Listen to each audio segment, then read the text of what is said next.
팩트 진검승부 트루맨 시간이 돌아왔습니다. 오늘은 팩트체크 전문 미디어 뉴스톱 김준일 대표 나왔습니다. 어서 오십시오. 네, 안녕하십니까. 지난주에는 김한 기자 혼자 나오고 김준일 대표가 안 나오더니 오늘은 김준일 대표 혼자 나오고 김한 기자가 안 나왔네요. 김한 기자가 보통 안 나올 때는 특종이 나오더라고요. 시차를 두고. 그래서 좀 기대해 보셔도 될 것 같고요. 저는 지난주에 뭐 상을 좀 받으러 가서 못 왔습니다. 예. 김한 기자 특종 기대해 보고요. 아침 라디오죠, TBS. 아, 예. 뉴스 공장. 예. 김한 기자, 김준일 대표 이렇게 짝꿍을 맺어서 팩트 체크 코너를 한다고요? 아, 제가 좀 되게 민망하네요. 아니, 어떻게 하다 보니까 그렇게 됐고요. 그 뉴스 공장 이 동종 업계에서 이런 식으로 하면 안 되는 거 아닙니까? 똑같은 사람, 똑같은 코너를 그대로 가져서 한다는 이거는 이쪽 거대 라디오 행포 같은 느낌도 들고 말이죠. 저는 YTN이 훨씬 거대한 라디오라고 생각하고 있었는데 TBS가 더 거대했나요, 제가? 아, 뉴스 공장만 거대합니다. 네. 앞으로 뉴스 정면승부 더 사랑해 주시고 오늘 팩트체크할 주제는 뭡니까? 예, 오늘 팩트체크의 주제는 오늘 발표를 했죠. 예비 타당성 조사 면제 그 사업들을 발표를 했는데요. 예, 좀 짚어볼 부분이 좀 많이 있는 것 같습니다. 예, 오늘 사실은 뭐 오늘 발표한다 그러기 전부터 굉장히 시끄러웠잖아요. 예, 뭐 그랬죠. 60조가 넘는 돈이다 이랬는데 오늘 발표한 거 보니까 20여 원, 24조 정도 예, 되더라고요. 예. 일단 예타, 그러니까 예비 타당성 조사가 뭔지 개념부터 정리해 봅시다. 예, 예비 타당성 조사는 1999년 김대중 정부 때 도입이 된 겁니다. 그래서 뭐냐면은 500억 원 이상의 사업 규모가 사업비가 500억 원 이상이거나 정부 그 예산이 300억 원 이상이 투입되는 그 공사의 사업에 한해서 이제 타당성을 조사를 하는 거예요, 한마디로. 이게 경제성이 있는지, 그리고 정책적으로 이게 올바른지, 그리고 지역 균형 발전에 기여를 하는지를 이제 하는 거고요. 그 이전에 워낙 이제 타당성이 없음에도 불구하고 지역에서 밀어붙이거나 그래서 예산 낭비가 심해서 이게 이제 도입이 된 거죠. 결국 예산 낭비를 막겠다는 거잖아요. 그렇죠. 예산 낭비를 막겠다는 거죠. 예를 들면은 경북 예천에 있는 예천공항 같은 경우에 그거 누가 봐도 수익성이 없거든요. 아, 그게 예천공항이 있었나요? 처음 들었습니다. 지금. 거기 누가 비행기를 타러 가겠습니까? 그렇죠. 그런데 뭐 지역 발전 뭐 어떻게 해서 SOC 사업에서 만들었단 말이죠. 결국은 폐쇄된 거 아니에요? 아무도 안 쓰기 때문에. 그렇죠. 그러니까 그런 예산 낭비를 막기 위해서 미리 공사 전에 예비 타당성 조사를 한번 해보자. 이 사업이 맞냐, 실효성이 있느냐, 경제성이 있느냐 등등등. 그렇죠. 이게 원래는 사실은 타당성 조사라는 게 있었어요. 이게 타당성 조사는 근데 뭐냐면은 사업을 진행한 후에 타당성을 조사를 하는데 사업이 이미 진행됐기 때문에 타당성 조사가 안 좋게 나오더라도 어떻게 할 방법이 없는 거죠. 그래서 예비라는 걸 붙여서 미리 그 사업 전에 하는 게 예비 타당성 조사고요. 그래서 이게 이제 경제성을 얘기하는 거는 보통 1을 얘기를 하고요. 이게 1이 넘으면은 경제성이 있다라는 건데 이게 무슨 얘기냐면은 그 분모는 이제 제가 잠깐만 헷갈리네요. 예. 그러니까 분모가 오늘 왜 이러죠? 오늘만 그랬던 거 아닌 것 같은데. 그래요. 근데 일단은 그거 찾아보시고요. 찾아보시기 전에 제가 알기로는 예비 타당성 조사를 해서 통과하는 사업들이 퍼센트로 따지면 그러니까 50%가 안 된다. 그러니까 결국은 그 예비 타당성 조사를 해서 통과하기 상당히 어렵기 때문에 어렵죠. 그렇게 되면은 지역 현안들 그러니까 소위 말하는 지역에서 힘 있는 정치인들은 결국은 지역에서 SOC 사업을 따내야 뭐 재선, 3선 하는데 또 유리할 거 아니겠습니까? 그러니까 계속해서 뭐 중앙정부에 로비를 하기도 하고 압력을 가하기도 하고 그래서 예비 타당성 조사를 면제해주면은 너무 고마운 거겠죠. 너무 고맙죠. 그래서 지금 예비 타당성 조사는 세 가지로 항목으로 구성되어 있는데 하나는 경제성 분석이고요. 이거는 비용 비율분의 비용분의 편익. 이게서 1이 넘어야지만 이제 보통 이거 통과를 시켜주고요. 또 하나는 정책성. 그래서 이게 정책적으로 가치가 있느냐라는 거고 지역 균형 발전. 이게 왜냐하면 수도권에 어쨌든 모든 인프라가 몰려있기 때문에 지역에도 지역 균형 발전을 위해서 이게 필요하다. 설령 경제성이 떨어지더라도 이 세 가지를 고려를 하고요. 대체적으로 경제성이 35%에서 50% 그리고 정책성이 25%에서 40% 지역 균형 발전이 25에서 35 정도 돼요. 그래서 중요도로 따지면은 경제성, 정책성, 지역 균형 발전 이 순서입니다. 그래서 1이 안 넘음에도 불구하고 지역 균형 발전을 위해서 한 대표적인 사례가 호남 고속철도예요. 노무현 정부 때 이게 이 경제성이 1이 안 넘었어요. 예. 근데 노무현 대통령이 지역 균형 발전을 위해서 이거는 필요하다라고 천명을 하고 밀어붙였고 그게 수익성이 다행히 또 넘어서 굉장히 잘된 케이스로 이제 남아있죠. 예. 지역 균형 발전을 위해서면 일이 안 되도록 할 수 있는 뭐 그건 있겠죠, 당연히. 예. 그러면은 결국은 예탈을 하는 것은 수조 원에 달하는 예산을 좀 낭비하는 걸 막아보자. 한번 시작하면은 빼기 안 되니까 이런 건데 대표적인 사례를 좀 들어주시죠. 그 전에 우리 댓글로 김준일 씨 머릿속은 뉴스 공장으로 가득 차 있나 봅니다. 아니, 그럴 리가 있겠습니까? 제가 정면 승부에서 막 하네요, 이러는데. 아니, 제가 제일 오래 제가 이거 하고 있는 방송이고 애정이 가장 깊습니다. 제가 그래서 자, 대표적인 사례 한번 이야기해 주시죠. 어떤 게 있었는지. 예, 뭐 아까 전에 말씀드렸듯이 뭐 호남 고속철도 같은 게 있고요. 이게 면제된 것이 이제 이게 꼼수라고 불렸는데 이를테면 4대강 공사 같은 경우에 원래는 이 법으로는 이게 어떻게 돼 있냐면 예비 타당성 조사를 면제할 수 있는 게 뭐 공공청사의 신증축 그리고 문화재 복원 사업 그리고 국방 관련 사업 남북 교류 이런 것들만 할 수 있어요. 그래서 법으로는 4대강 같은 경우에는 예비 타당성 조사를 받아야 되는데 법을 신설을 합니다. 그래서 재해 예방 이런 항목을 넣어서 이거는 예비 타당성 조사를 면제시킬 수 있다라고 해가지고 대부분의 20조 원 정도가 예비 타당성 면제를 받아서 4대강 공사가 됐고 아시다시피 이게 굉장히 예산 낭비 지금도 그래서 숨은 볼을 열어야 되니 말아야 되니 하는 지금 그런 딜레마에 빠져 있는 거가 유명한 거고요. 예타 면제된 게 또 유명한 게 F1 영암 F1이 있었거든요. 예. 뭐 기억나실지 모르겠는데 그 자동차 경주하는 거를 영암에서 했는데 이게 수천억 원을 들여서 경기장을 짓고 했는데 결국은 수익성이 안 나서 적자를 엄청나게 보고 사업권을 반납까지 했어요. 그래서 굉장히 예타를 면제를 정부에서 해줬는데 그 대표적인 실패 사례로 이제 남았죠 이게. 예. 그러니까 결국은 예타는 경제성이 가장 중요한 판단 근거가 될 텐데 경제성이 없으면 할 필요가 없다. 그런데 아까 몇몇 사례에서 보듯이 경제성이 부족하더라도 필요하면 지역 균형 발전이라든가 또 혹은 그 지역에 꼭 있어야 할 뭐 SOC라든가 이런 거는 면제를 해준다 이 말씀이죠. 예, 그렇죠. 그러니까 이게 경제성이 아슬아슬하게 안 되는 경우도 있거든요. 그런 경우에는 좀 정치적인 판단과 지역 균형을 할 수 있는데 택도 없이 소위 말해서 터무니없이 F1은 누가 보더라도 실패할 게 영암에 누가 그걸 보러 가겠습니까 사실. 그럼에도 불구하고 밀어붙이는 이제 하면은 예산 낭비가 엄청 심하게 되는 거죠. 자, 그러면 이제 오늘 발표된 이야기를 좀 해봅시다. 오늘은 결국은 전국적으로 23곳 예비 타당성 조사를 면제해 준 곳. 여기 들어갈 예산이 24조 1천억 원인데 23곳 오늘 발표한 이곳은 이제 예비 타당성 조사를 하지 않는다. 사업이 그냥 들어가는 거잖아요. 곧바로 들어가는 건데 그 반발하는 시민단체도 반발을 많이 하던데 여기에 대해서 문재인 정부가 결국은 정권을 잡을 때 과거처럼 맹목적 토건 사업 하지 않겠다. 특히 SOC 사업은 하지 않겠다. 그래서 뭐 생활 SOC라고 해가서 도서관 뭐 이런 얘기 많이 했었잖아요. 근데 결국은 경기가 안 좋다고 하니까 경기 부양으로 이렇게 SOC 사업하는 거 아니냐. 과거랑 다르게 뭐냐 이런 비판이 많이 쏟아지고 있는 것 같아요. 예, 뭐 경실련이 대표적인 제고의 비판을 하는 저는 뭐 솔직해질 필요가 있는데요. 그런 비판 맞다고 봅니다. 사실은 그러니까 문재인 대통령이 후보 시절에 그리고 민주당이 토건 국가다. 뭐 이렇게 비판을 많이 했어요. 자유한국 지금의 새누리당을 비판을 했고 이명박 박근혜 정부를 비판을 했는데요. 지금 어쨌든 경기 침체가 되다 보니까 이제 이 예비 타당성 면제를 한 건데 이게 두 가지 이유가 있습니다. 하나는 뭐냐면은 예비 타당성 그러니까 조사가 시간이 많이 걸려요. 한 1년에서 2년 걸립니다.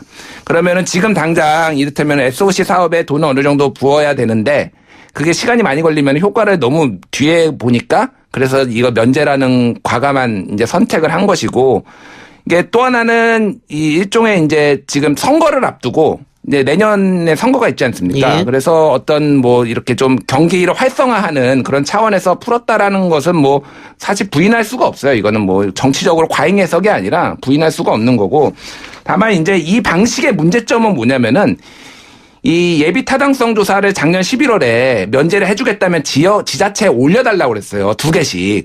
그래서 총 70조 원의 사업 규모가 올라왔어요. 그중에서 예. 24조만 된 거거든요. 예. 그러면은 이게 뭐가 문제냐면은 지역에서는 이미 둘 중에 하나 정도는 해주겠지라고 이미 다 알고 있었어요. 그러면은 정말 필요한 사업을 올린 게 아니라 가장 예산이 크고 가장 통과되기 힘든 사업들에다 올린 거예요. 그래서 실제 사업들에 보면은 이게 정말로 필요한지 정말 이게 예비 타당성 조사를 통과해서 사업화가 됐을지가 의문이 되는 사업들이 많아서 예산 낭비의 가능성이 매우 높아진 것이 사실입니다. 이게. 예, 그러니까 결국은 대규모 SOC 사업하지 않겠다던 문재인 정부가 24조에 달하는 예타를 면제해 준 것은 첫 번째 경기 부양, 네. 두 번째 고용 효과를 유발시키겠다. 그렇죠. 있겠죠. 네. 그리고 마지막에는 선거를 앞두고 있기 때문에 네. 뭐 서심 정책 뭐 이런 걸로 종합해 볼 수 있을 텐데. 네. 경기가 나쁘면은 SOC 사업에 눈이 갈 수밖에 없죠. 정치권 그렇죠. 정부에서는 어쩔 수 없이. 이게 SOC 사업이 장점이 있는데 네. 뭐가 있냐면은 가장 고용 유발 효과가 큽니다. 단기간에. 왜냐하면 어쨌든 직접 사람이 몸으로 가서 해야 되는 거잖아요. 예. 근데 이게 일자리가 단기간 일자리예요. 한마디로 얘기하면. 그래서 양질의 일자리를 창출을 하기는 어렵지만은 당장에 돈이 풀리고 사람들을 많이 고용할 수 있는 장점이 있는 거죠. 이게. 예. 그러니까 4대강 사업 때도 봤습니다만은 그때도 고용 효과가 엄청날 것이다 하고 시작했는데 김 대표 말처럼 일자리가 단기간 일자리 그리고 질이 낮은 일자리만 양산해냈단 말이죠. 예. 그럼 결국은 다시 옛날로 돌아가는 거 아니냐. 그렇죠. 그래서 정부도 아마 굉장히 고심 끝에 이런 결정을 한 것 같은데 비판에 대해서는 자료할 수 없을 것 같습니다. 예, 그래서 정부도 그 비판을 의식을 해서 이게 4대강 사업하고는 다르다라고 말을 할 정도로 이렇게 비판을 이제 의식을 하고 있는데요. 그 내용들을 좀 들여다볼 필요는 있어요, 사실은. 이제 이 중에서 4대강 같은 경우에는 너무나 좀 이렇게 사실 처음부터 좀 말이 안 되는 사업들이 많았는데 이거 같은 이번에 그 선정된 사업들 중에는 좀 얘기가 되는 사업들도 꽤 있고 예. 좀 말이 안 되는 사업들도 있는데 좀 몇 개를 들여다보겠습니다. 예. 그래서 가장 액수가 큰 거는 이 김해 거제 남부 내륙철도의 경남에서 이게 4조 7천억 원입니다. 예. 전체 거의 4분의 1에 가까울 정도로 이제 예산을 받았고요. 이거는 어쨌든 경남과 김경수 지사의 힘을 실어준 거다라는 해석이 대부분 맞고요. 예, 그런 해석들이 많고요. 그렇게 해석하는 게 맞을 것 같습니다. 사실은 이게 그 타당성 조사에서 계속 떨어졌거든요, 전에. 그래서 어쨌든 뭐 좀 경남 쪽에 힘을 실어줬다라는 거고, 뭐 개인적인 견해지만 가장 좀 황당한 거는 새만금 국제공항입니다. 그거는 지금 우리 댓글에서도 예. 새만금 국제공항 문제 많다고 계속 올라오고 있는 실정입니다. 예. 새만금 국제공항은 새만금에 아무것도 없는데 사람이 아까 예천공항하고 마찬가지예요. 여기에는 지금 새만금에 무슨 산업단지가 있는 것도 아니고 공항이 전혀 필요하지 않는데 차라리 그냥 태양광 발전소를 이 근처에다 짓는 게 낫지. 여기에다가 지금 공항을 짓는다라는 거는 전형적인 예산 낭비가 될 수밖에 없죠. 그리고 아까 경남이 가장 많다고 그랬잖아요. 예. 그런데 또 호남 지역에서는 이번 예타 면제 사업 계획을 보면서 사업 목록을 보면서 호남이 또 소외된 거 아니냐. 결국은 호남 이외에 다른 지역에만 몰렸다. 이런 또 주장도 하더라고요. 그렇진 않습니다. 그래요? 왜냐하면은 이게 지금 지자체별로 2개씩 올렸거든요. 근데 대부분 하나가 됐어요. 예. 사업이. 근데 전북하고 전남은 다 2개가 됐어요. 올린 게 다 됐어요. 그리고 그러니까 2개가 다 된 곳이 울산하고 전남, 전북이에요. 나머지는 다 하나씩만 됐습니다. 그래서 소외가 된 건 아니고요. 올린 만큼 다 됐어요. 그래서 오히려 전남 전북을 지금 과도하게 좀 배려한 거 아니냐. 왜냐하면은 새만금 국제공항을 말씀드렸다시피 이게 필요하지 않은 건데 이런 것까지 한 거는 오히려 전북 지금 지역 민심을 지금 좀 과도하게 눈치 본 것이 아니냐라는 얘기가 나오고 있거든요. 예. 뭐 인천에도 들어갔죠. 영종 신도 남북 평화도로 들어갔고 뭐 전국에 하여튼 다 골고루 이제 들어가는 것 같은데 정치권의 반응은 어떻습니까? 네, 정치권 같은 경우에는 아무래도 좀 이게 약간 애매한 게 있는 게 어쨌든 지역에 다 간 거잖아요. 이걸 정치권에서 대놓고 반대를 하면은 아니 우리 지역에서 사업하겠다는 걸 반대하는 거냐라고 야당 의원들한테도 약간의 그 비판이 갈 수가 있기 때문에 뭔가 대놓고 말을 못 하고 있어요. 사실은 자유한국당이나 야당 측에서 어쨌든 뭐 자기 지역에 돈이 오는 거기 때문에 다만 이제 앞으로 이게 이제 정쟁의 소지가 될 수는 있죠. 왜냐하면 이제 선거를 임박해 두고 지금 이제 선정을 했으면은 본격적으로 돈이 풀리기 시작하는 거는 내년 이제 총선을 즈음에 앞두고 이제 본격적으로 이게 사업이 진행될 거 아닙니까? 예. 그러면 이게 선심성, 이제 이게 일종의 뭐 금권 선거까지는 아니더라도 이렇게 너무 선심성으로 하는 거 아니냐, 좀 불공정한 선거다라는 그런 정쟁의 소지가 될 가능성은 매우 크고요. 예. 또 하나는 이제 수도권에서 다 이제 제외가 됐어요. 서울하고 경기가. 균형 발전을 고려를 했다라는 거죠. 어떻게 보면. 근데 그래서 이재명 지사 같은 경우에는 아예 이제 업무 보고에서 경기도가 수도권이라는 이유로 역차별을 받는 일이 없으면 좋겠다라고 얘기를 했고, 염태영 수원시장도 예타 면제가 우리께 안 되면 대국민 사기극이라는 비판에서 자유로울 수 없다라는 말을 하고, 그래서 수도권에서 오히려 지금 반발하고 있는 상황입니다. 자유한국당 같은 경우에는 정부의 총선용 선심성 예타 면제다 이렇게 비판을 했지만 그 지역구 해당되는 국회의원들 같은 경우에는 그렇게 말을 못하니까. 말을 못하죠. 내가 열심히 해서 따냈다. 그렇죠. 예, 내가 뭐 원래 그게 유명하잖아요. 그러니까 그 예산 낭비한 국회의원으로 선정이 되면은 지역에 내려가서 제가 지역을 위해서 이렇게 열심히 일했습니다라고 예. 홍보를 하거든요. 예. 그 제가 처갓집이 대전인데 예. 대전 가면 오래전부터 이 트램 때문에 찬반 논란이 상당했습니다. 찬반이 또 팽팽하더라고요. 예. 결국은 정치권 인사들은 이 트램을 설치해야 대전이 발전하고 뭐 이런 거고, 또 시민단체 같은 경우에는 혼란만 가중되고 교통 여건은 더 좋지 않을 거고 이런 얘기가 많던데, 이게 결국은 대전 이 2호선 트램 사업이 이번에 예타 면제를 받았죠. 예, 예타 면제를 받았고요. 뭐 7천억 원 정도가 이제 책정이 됐는데 소규모 감액이 되긴 했습니다. 근데 이거는 말씀하셨다시피 찬반 논쟁이 좀 있는 부분인데, 트램이 필요하지는, 저 개인적인 사견입니다. 필요하지는 않아요. 솔직히 얘기하면 이미 잘 되고 있는데, 어떤 랜드마크? 상징성으로 한번 해볼 만한 어떤 가치는 있다라고 저는 판단을 합니다만은, 예. 그 부산에서 지금 1.5km 정도 시범 사업으로 트램을 한다고 하는데. 예. 글쎄, 트램이 과연 그 필요한 건가는 한번 논의를 좀 해볼 필요성이 있는 것 같거든요. 그러면 오히려 예비 타당성 조사를 더 해야 되는 거 아니에요? 그렇게 생각이 드는 그러니까요. 그러니까 지금 이걸 문제는 예비 타당성 조사에 지역 균형 발전이라는 항목이 들어가 있어요. 근데 지역 균형 발전이라는 명분으로 예비 타당성 조사를 안 한다는 것 자체가 명분이 없는 거예요. 그러니까 거기에 차라리 지역 균형 발전에 좀 더 배점을 높여가지고 했으면 되는 건데, 왜냐하면 이게 타당성 조사를 안 해버리면 나중에 평가를 할 방법이 없어요. 이게 제대로 된 건지 아닌지를. 타당성 조사는 어찌됐든 하고 그 기간을 단축해서라도 어찌됐든 한 다음에 좀 더 배점을 줘서 정치적 결단, 노무현 대통령이 어찌됐든 호남 고속철도는 해야 된다라고 정치적 결단을 내려서 했던 방식으로 하는 게 정도였는데, 지금 약간 우회로를 택한 게 아닌가, 문재인 정부가 그렇게 보여집니다. 예.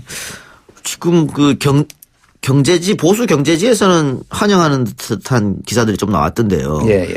그러면서 부동산 이야기를 또 하더라고요. 이게 역시 SOC 사업하면 부동산 가격이 뜁니까? 이제 과거 사례를 보면은 지역에서 뛰었어요. 네, 대표적인 게 이제 이명박 정부 때 타대강 사업 했을 때 그 2004년부터 2007년에는 그 집값 상승률이 지역이 3.5%였는데 2008년부터 2012년 이명박 정부 때죠. 이때는 25%였어요. 그래서 박근혜 정부 때는 다시 6%고, 그래서 집값이 뛰는 게 이게 사실은 좋은 건, 집을 가진 사람한테는 좋겠지만은 그렇죠, 국가 전체적으로 보면은 이게 좋은 게 아니거든요. 그래서 적당하게 유지를 해줘야 되는데, 이게 어쨌든 이 사업들이 좀 집값을 좀 부추길 우려가 있죠, 사실. 예. 그래요.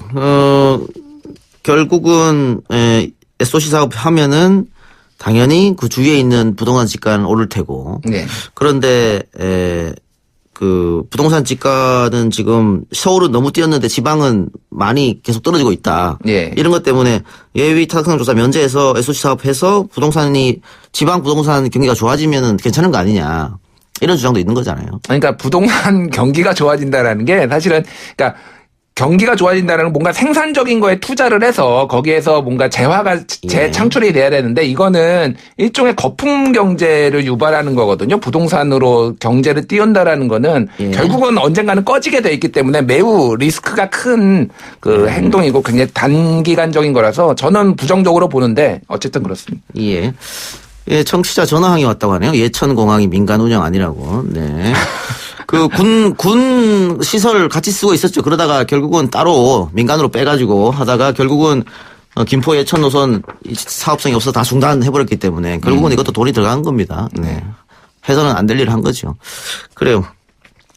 오늘 팩트 증거음성구 투룸에는 팩트체크 전문 미디어 뉴스톱 김준일 대표하고 예비 타당성 면제 사업에 대해서 한번 알아봤습니다. 일단은 결정 났으니까는 뭐 계속 얘기 나올 겁니다. 앞으로 이거 방송에서 다룰 일이 꽤 있을 거예요, 사실은. 알겠습니다. 예. 오늘 말씀 여기까지 듣겠습니다. 수고하셨습니다. 예, 감사합니다.